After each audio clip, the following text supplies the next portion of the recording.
Hi and welcome to Best in Tesla.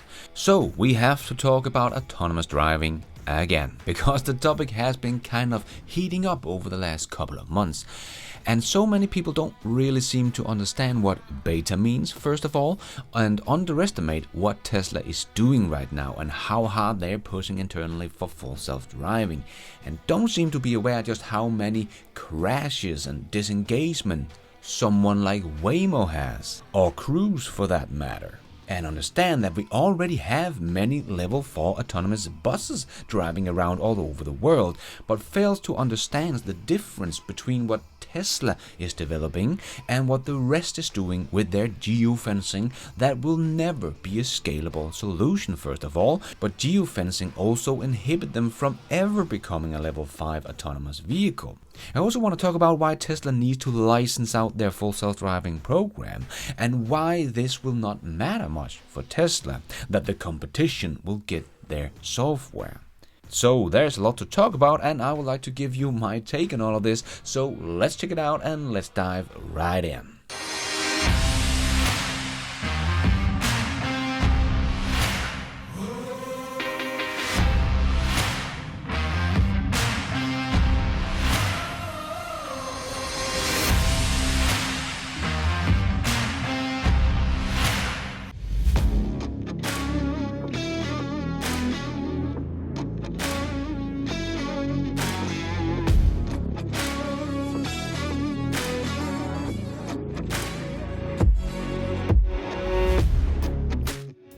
So let's start by talking about Tesla's beta program that gets shouted at a lot in the mainstream media and on social media because it makes mistakes all the time. Well, firstly, Tesla is not the only one, but Tesla is much safer than all the rest, including you.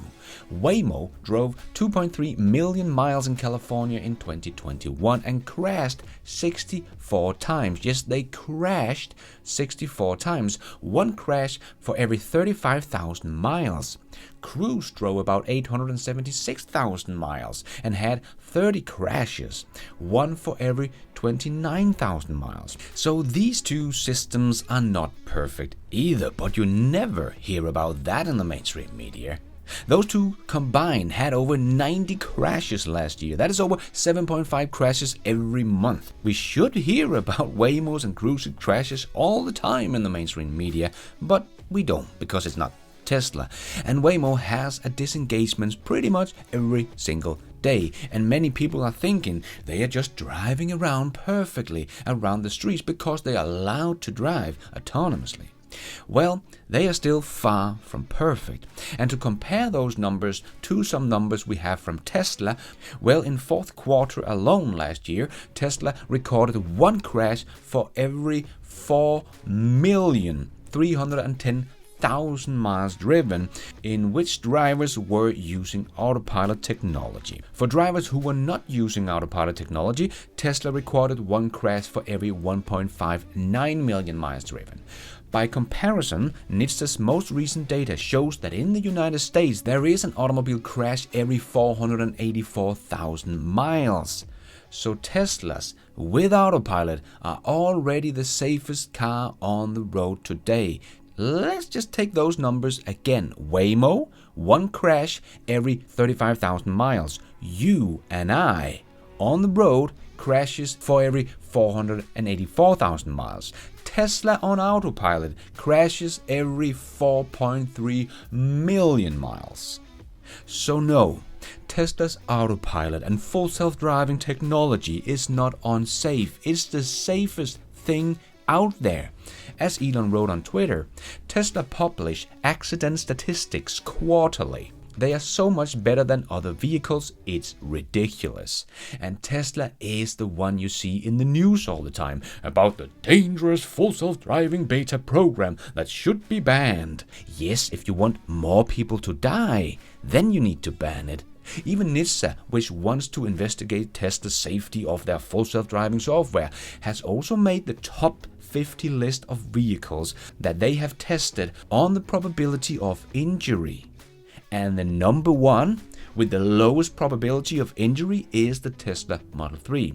Number 2, the Tesla Model S. Number 3, the Model X, and Tesla's new models continues to be a part of the top, like the Model Y that is now part of the top 5 that are all Teslas. So not only has the Model 3 achieved a perfect 5-star safety rating in every category and subcategory, but NHTSA tests also shows that it has the lowest probability of injury of all cars the safety agency has ever tested. Yes, you get the point. Tesla vehicles are the safest on the planet. Tesla is obsessed with safety. This is their number one priority. It will save lives to let Tesla do what Tesla does. If you delay them in making full self-driving cars, you will kill more people. As Sandy Munro once said, the Tesla full self-driving program will save more lives than seatbelts and airbags combined. And the other thing to understand about Tesla's full self-driving beta program is the last word there, beta. Just like when Apple releases a beta version of their operating system, it will have a lot of bugs, some apps might not even work, and the whole program can even, crash, so to speak. But the Tesla beta program sucks because people have to intervene all the time. No, that is the whole purpose of a beta program.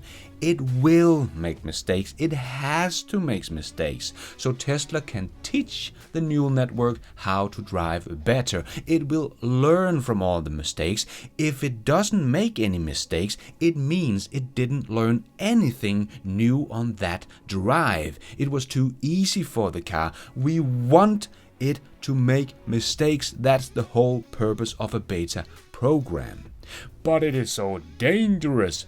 No, it is not. Full self-driving beta Tesla has not even had a real crash yet, but driving on public roads in your normal car, that is the dangerous thing. Approximately 1.35 million people die in road crashes each year. On average, 3,700 people lose their lives every single day on the road. So people die on the road every minute of every day. An additional 20 to 50 million people suffer for non-fatal injuries every year, often resulting in long-term disabilities.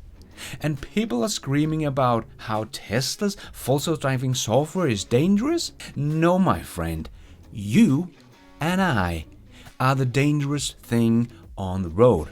As Tesla has already shown with their data, a Tesla on full self-driving on the highway is about 10 times safer than you and I driving on the highway. And it's getting better all the time, while humans are not really getting any better. The statistics pretty much stay the same. So the numbers speak for themselves. Tesla's vehicles and autopilot and full self-driving program are not the unsafe thing here. We are. I have even become so used to driving on autopilot on the highway, I feel kind of unsafe when I'm not using it. So that is also why I think Tesla needs to license their full self-driving software out to other automakers whenever they have solved it. Firstly, because Tesla is almost the only one that is making a general solution. Waymo, for example, is using geofencing. They map the whole area they want to drive in and cannot drive outside that area, outside that geofencing. This is like making digital rails, and that is what their technology is set up to do. So no, Waymo will never get to full self-driving level 5, because the definition of level 5 is that it can drive anywhere an experienced human driver can drive without geofencing. So they will never have level 5 autonomy. They will only have a taxi service in some cities, in some areas of the city, using geofencing. But this is not that impressive, as we talked about before. We have autonomous buses in many countries all around the world, like here in Denmark. I even have driven one in Norway, in Oslo as well. So what Waymo is doing is nothing new. It is already being done all over the world, just with buses instead of taxis, and not really a scalable solution. To get robo-taxis that can drive everywhere with geofencing, you have to map the whole world that is changing constantly. And this will all be outdated the second Tesla solve real full self-driving, because Tesla is working on a general solution. I actually don't think any other legacy automaker will get to level 5 this decade or even close. I think someone like Comma, who is making a general solution as well with their open source software and already supports over 100 different car models, will probably have a much better chance at getting to level 5 before any of the old OEMs or Waymo that rely on geofencing. Unless one of the old guys actually goes on and buy Comma and pour billions of dollars into the project and build it into every single car they make going forward to get a lot of data. Because Comma does not get anywhere near the amount of data that Tesla does. And that is still going to be the key, in my opinion, to get to level 5. To teach the neural network how to drive, you need a shit ton of data. And Comma only sold about 5,000 of their Comma 2 before they launched their Comma 3, and that was in a bit over 1.5 years.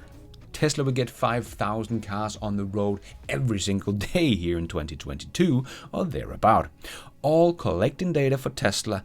Tesla is just on a whole other level than anyone else on the planet. So I really think Comma is doing a great job, and what they have achieved so far is really impressive. And so did Customer Report Things. They put their driver assist features higher than anyone else. But I don't think they will get to level 5 anytime soon with the amount of data they're getting. I still believe Tesla will be the one to solve this, and way before anyone else. Also because Tesla kind of already has a working level 5 program. It is just not perfect yet. But look at this whole ass video here. It is driving itself on very complicated street it has never seen before. With no intervention, it can do this anywhere on the planet. It's not allowed to, but it can. That is basically what level 5 is.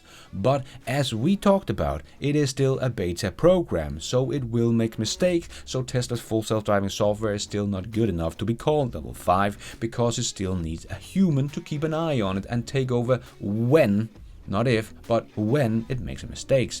But it's pretty much just a level 5 program we are seeing learning how to become a level 5 program, where most of the other automakers are just trying to get to level 3 or level 4. But because Tesla will have this software long before everyone else, in my opinion, I also think Tesla needs to license it out. I know many think that full self-driving will never get approved and so on, but if you follow my channel, you know I think it's actually the other way around. Whenever Tesla gets full self-driving cars, they can quickly show with all the data they have on their full self-driving cars that they are 100 or maybe 1,000 times safer than any human driver. So the state or government are not going to say, no, we don't want that, we want to have some more people dying first. No, this will take on like a virus, and every state and government on the planet is going to want it, because it will save the lives of their citizens. I think it's much more likely that we will not be allowed to drive at some point without a full self-driving software in the car ready to take over when, and not if, but when we make some stupid mistakes, than full self-driving not be allowed to drive. But that is also why I think Tesla should license it out to other OEMs, so we can save even more lives faster. And I don't think this will hurt Tesla at all that the others will also have it. Firstly, Tesla will of course earn a lot of money on the license to the other OEMs, but also remember how slow the other guys are moving. Even if we say Tesla solved the full self-driving today and gave the software and hardware needed to Volkswagen, the earliest they could even have one car ready with all the cameras and so on coming off the production line would be in probably 2.5 years. As Joe just talked about, he has worked for Volkswagen, Toyota and Tesla and so on. As he said, the fastest to get a new product to market was Toyota, and they took between 2.5 to 4 years for a new product development. And Tesla does this every single week. So if Volkswagen got it all handed on a silver plate to them today, they would not even have a car ready until 2025 at the earliest. And it's only electric vehicles that will become autonomous. So yes, Tesla will this year produce maybe 1.8 million EVs. But no one else is making this amount of EVs, and we have already seen how slow the old legacy automakers are able to ramp up the EV production. Not very impressive, so no one will be able to even produce the amount of full self-driving cars close to what Tesla can. And Tesla will have the full self-driving car the second they solve it, and can even turn on a couple of million full self-driving cars overnight with an over-the-air update. And everyone else will be at least 2.5 years from even having one full self-driving car. And that is 2.5 years from when they swallow their pride and buy a license from Tesla. And then someone like Volkswagen will come out with their full self-driving car 2.5 years later.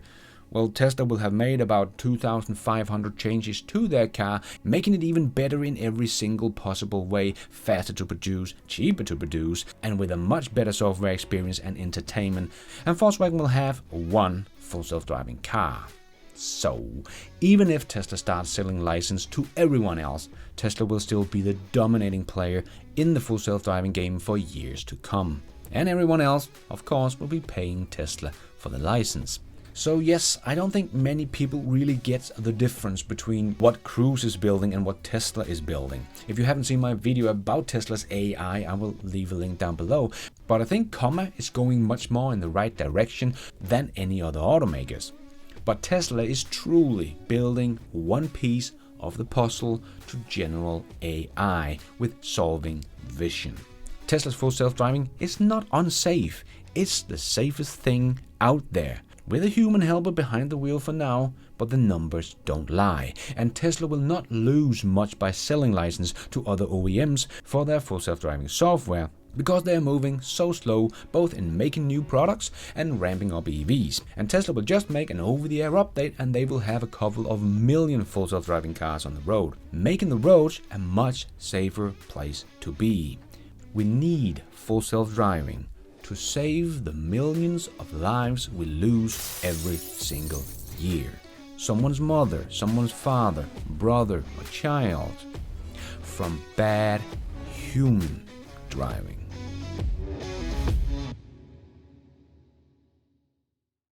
And thank you for watching. And until next time, take care out there and be nice.